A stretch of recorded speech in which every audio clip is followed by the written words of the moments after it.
Oh my goodness, I'm so highly caffeinated. Okay, so this is a follow-up video from the previous one. What got you into events and why did you stay? And Matt and JA, you guys had a couple of comments that prompted some questions. So I'm going to answer both of yours because they kind of go hand in hand. So JA, you had asked, when you're working an event, what do you keep in your pockets and on your belt? What's your make the party happen toolkit? And I just have one response to that. It's really easy. It's a radio, which that's the actual tool, right? Because you need to communicate. So communication by the time you open the doors is one of the most important things that you can do with your team. And by the time that the event already starts, all the work is done beforehand. So if you didn't do any beforehand work, then your party is going to be fucked or no one's going to be there, is how I see it. You want to be able to communicate with those team members while you're there just so you could adapt to the unforeseen when there's a bunch of people overly intoxicated, basically, and there's stuff that you just can't predict. So you want to have that space to be able to, adapt. So Matt, he asked a question, and this is in relation to your question, JA. How does a Momo? What helps you as a daily routine that allows you to do the things you need to do in your life? And the reason why these two questions go hand in hand is because if you're going to run a team by the time the event doors open, you have to have had the tools in place. Like I use Asana as a work management tool. How did I find that? You got to do a bunch of research. You have to schedule people to actually be there, like security or your food and beverage team, yourself. And part of the biggest thing that I have found is my mindset better be fucking straight in order to run all these teams around, because you're going to get stressed out. You're not going to know what to do. And you better hit Google up and be like, what am I doing? So operational efficiency, starting with you, is what I feel is most important. So before going into this video series of how to event, I know a lot of people want to know like, oh, how do you throw an entire event together? My experience is as a production manager. And that's not production with like sound, lighting. Those are sound engineers. Those are lighting designers. I am a professional cat herder. And if you're a cat herder, you can tell the lighting designer or the actual production manager, here's the thing that the client needs. We need to deliver on it. So you don't need to be the expert in everything, but you do need to be the expert in setting dates. You need to be the expert in running teams, having systems to do that. And first and foremost, most importantly, you, because you're the one that's basically calling the shots and communicating the needs of the client or of the event. So going back to Matt's question, how does a Momo, what helps you as a daily routine that allows you to do the things that you need to get done in your life? You need to do in your life. So I work on myself for 1 hour every day. I'd be lying if I said I did this every day without fault or if I did it 100% perfectly. But it's something that came out of the book, The 5 a.m. Club, and it's called the 20-20-20s. And what that means, it's a 20-minute interval where you're focusing on yourself before you pick up your fucking phone in the morning and get addicted to the notifications and things that you need to do throughout the day. So these 20-minute intervals, mine is different from what came out of the book. The book wants you to get up and sweat out all of the previous day's stress. I'm not a big fan of working out, although I do it because my mindset needs it. I need to pump my blood. I need to get some energy and some motion going through my brain and some oxygen because I smoke like crazy. But my 20-20-20s, it starts with 20 minutes of reading. So with my focus being on mindset, I like to start my day with my mentor, which is whatever book that I am reading right now. I just finished the book Traction, which goes off of the EOS system, and that's a entrepreneurial operating system. It's a really good book.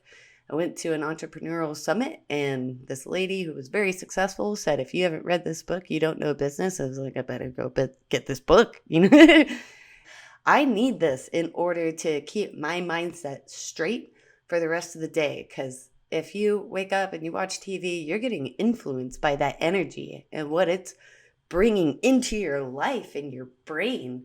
So I decide to read books from people who have started from the bottom and then they've worked their way up to the top.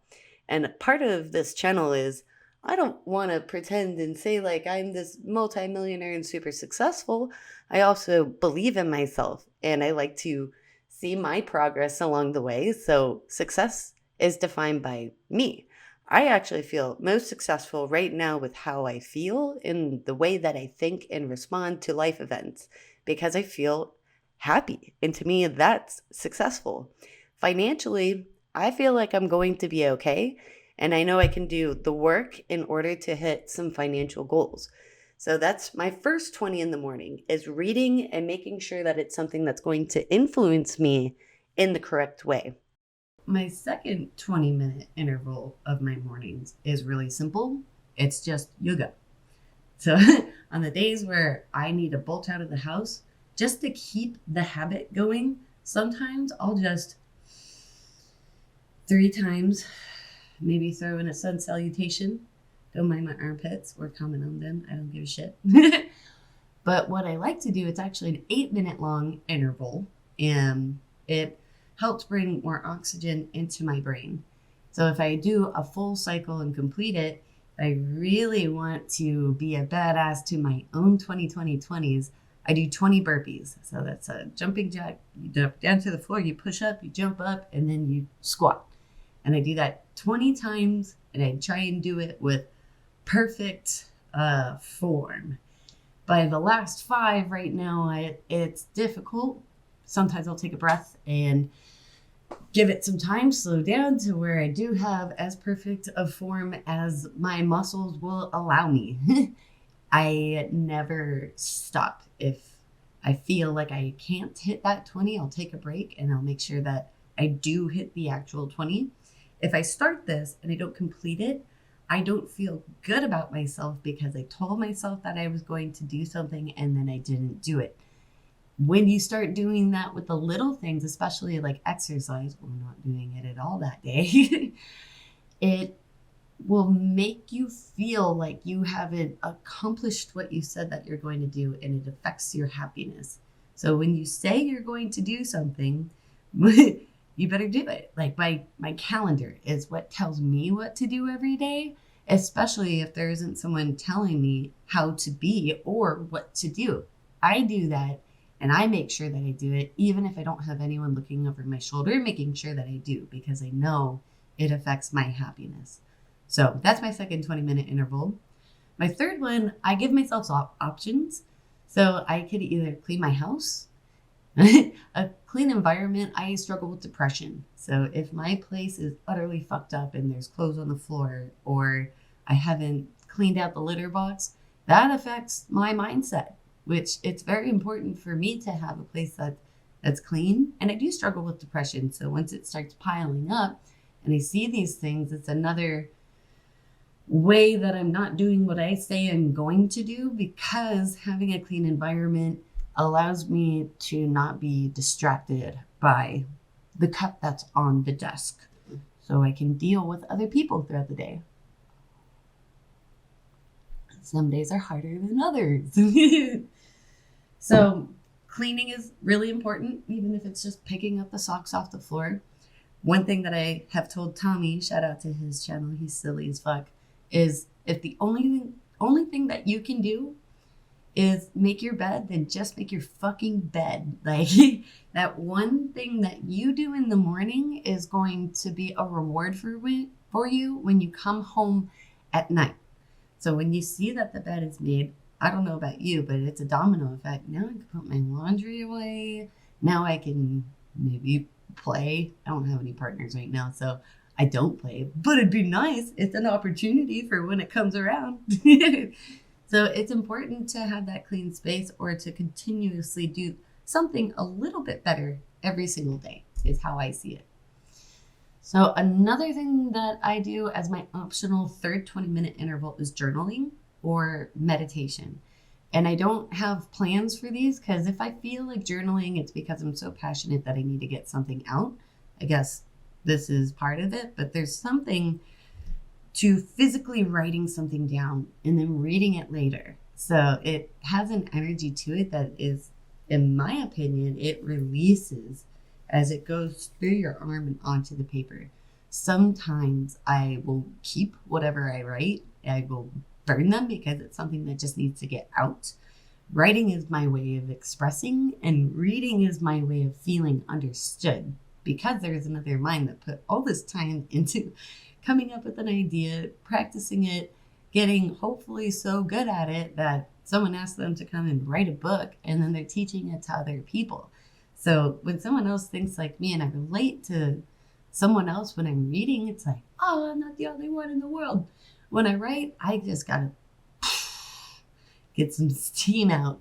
So I don't always do this every day. I'd be lying if I said that I did. But like I said, even with yoga, if I just for 3 breaths, it's keeping that habit. And I don't want to fall under doing 80% of my morning 20s per week, or else I know that I'm going to allow myself to fully fall off of that habit. Then I can go into giving myself some time to like fuck off with my phone, scroll through Facebook. It's really easy to get trapped in there, especially if you are doing events and you are on social media promoting them all the time and seeing the red notification. It's your time to you. And I found that it's necessary and mandatory to my life. I started with trying to just do one thing nice for me per day over 10 years ago, and that was take a fucking shower when I had a place where I could do it. And that was hard. Again, struggle with depression. So that just take a shower, didn't even have a bed to make, up to today where I spend an hour before I start working or getting on my phone. Usually 80% of the time, that's my goal, is 100%, between 80 and 100. A shower to 1 hour. It's crazy. Like, give yourself some credit when you have little wins, because you need that in order to feel like you've made these accomplishments when you do what you say that you're going to do. So hopefully that helps someone. Mindset's everything. As we go through how to, for one, get your own mind figured out, to throw events, then we can go into how do you run teams and what are the actual tangible like work tools that I use that I found are working for me in bed, and what I found has worked in sales or at my previous company. We'll get into those nitty gritty details, but if you don't focus on yourself first, like, you're just fucking off and you're missing steps. So hope that helps.